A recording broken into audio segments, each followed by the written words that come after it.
What's going on here in the Beat Sessions? I'm your host, Mitchell Weary. Let's talk about Bartees Strange and his new record, Farm to Table, that was released on June 17th.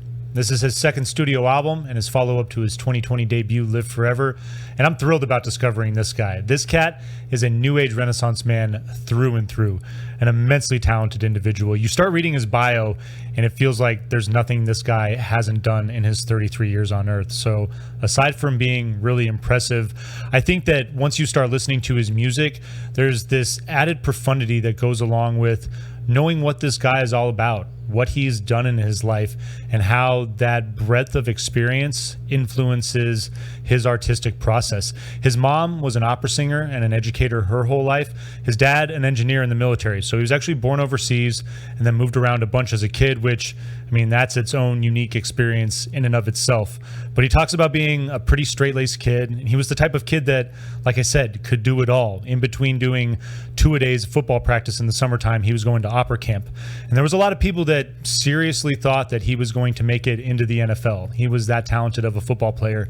But he goes to school, and then he ends up in D.C. He ends up working in an internship and going out to Washington, working in politics, kind of following in his father's footsteps, where I imagine he worked with so many different types of people from all different sorts of background, doing any number of things like all day. I mean, he was out there for a number of years working in a lot of different capacities. He was a press secretary at one point. It's pretty cool reading up on that. But he talks about how the entire time he was out there, you know, music was always in his life, but there was a point where it started to nag a little bit, where it wanted to become more a part of it. And he could feel that nagging influence of music and it wanting to take over in his life. And I really like the way that he talks about incorporating the creation of art into his life.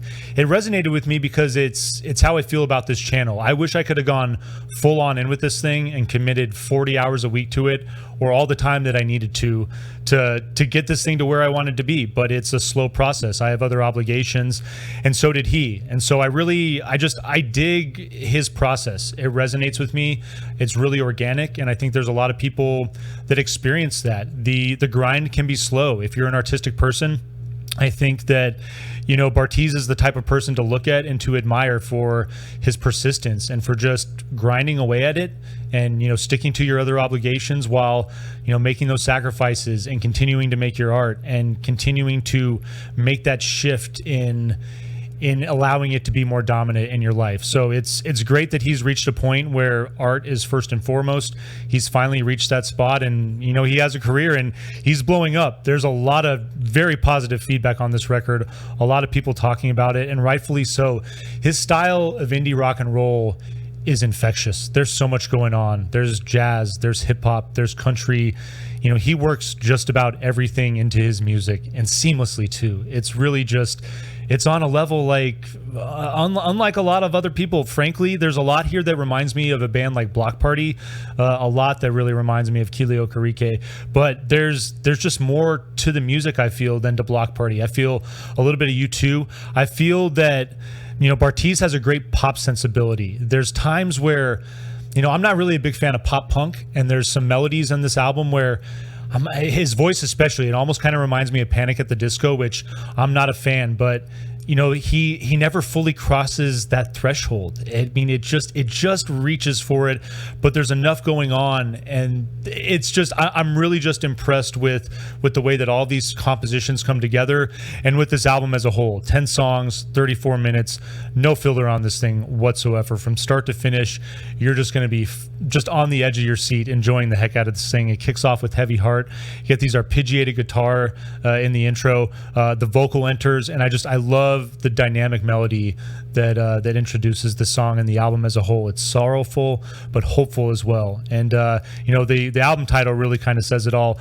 Lyrically, he's an interesting cat. I always like to pull up lyrics and to read along, but he's certainly the type of person that, you know, there's so much ground that he's covering lyrically on this record, and I think that at some point listening to this record while checking out the lyrics is certainly a fun and engaging process. But I like the way way that the other instruments burst into the song. It's just a great alternative rock song. Great way to open up this record. Feeling that block party a lot. There's this breakdown on the song too, where there's these horns that come in, and I love that unique instrumentation, really showing off. I mean, it's just the tip of the iceberg as far as showing off all the different stuff that he's incorporating into his sound. Mulholland Drive is your second track. This breezy alternative rock feel, this gentle riff that it shifts between, this really gentle, I guess, call it a verse, and this rockin' chorus. And then this is a song where I'm talking about that pop sensibility. There's just the right amount of pop in this song, just bordering right where it needs to be, in my opinion anyway.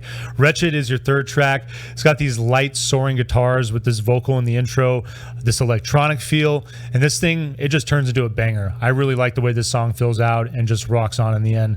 Cosines is your fourth track. It's got this electro drum intro, really groovy bass in the song with a hip-hop feel that's driving it. Very unique. Again, talk about a lot of block party comparisons and a lot of other bands that are sharing similar alternative rock and roll sounds, but I'm not hearing a band or an artist do what Bartees is doing with this song right here. It's pretty damn good and one of my favorites for that reason. Tours is your fifth song. This is just a gorgeous acoustic number. I really love the melody on this track. It's going to close out your A side. Your B side is going to kick off with Hold the Line. This is a great way to kick off this B side as well, kind of carrying off of that kind of soft album, or A side closer I should say, excuse me. But this Hold the Line is got this minimal vocal and guitar, very mellow in the intro, bit of gospel in the feel as well, and it's got this cool intermittent bass drum. I love the way that the melody takes hold, and there's this slide guitar that once that works in, I love that beautiful melody that creates there.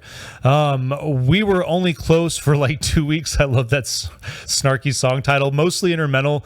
There's you can just like hear him with that subtle vocal in the background as that song moves into Escape This Circus. Your eighth song is this soft rock track with this bright synth. Really reminds me of what the Killers started doing later on in their career. Love this track as well. Leads into Black Gold, your penultimate track. This is probably the best track on the record. Really, it's a great penultimate track. It's got this acoustic intro, gentle pop feel. It's got R&B to it. So much going on in this track, and it leads into your album closer, Hennessy, which is another great song as well. It's got this acoustic intro, and then the piano takes over, and then they just both come in. It's got a great R&B feel as well, and lots of gospel too. I love the lyrics in that song as well, what's going on with it in particular. But Bartees, I think, is a man that has a very bright future in front of him. A lot of people talking about this man, and I think that there will be even more people discovering this guy and listening to this record because it's fabulous. And I would go back and check out Live Forever too, because why not listen to this guy's whole catalog and be familiar with all of his stuff right off the bat. Go check him out live too. I'll try to dig up some dates and post this on that video, but in the meantime, we're going to vinyl please this thing. Hope you enjoy this record. Hope you find this review helpful as well. Please like this video, share it, subscribe to the channel, do all the things to help me blow this project up in 2022, and stay tuned throughout the week for more album reviews. We will see you next time on the Beat Sessions.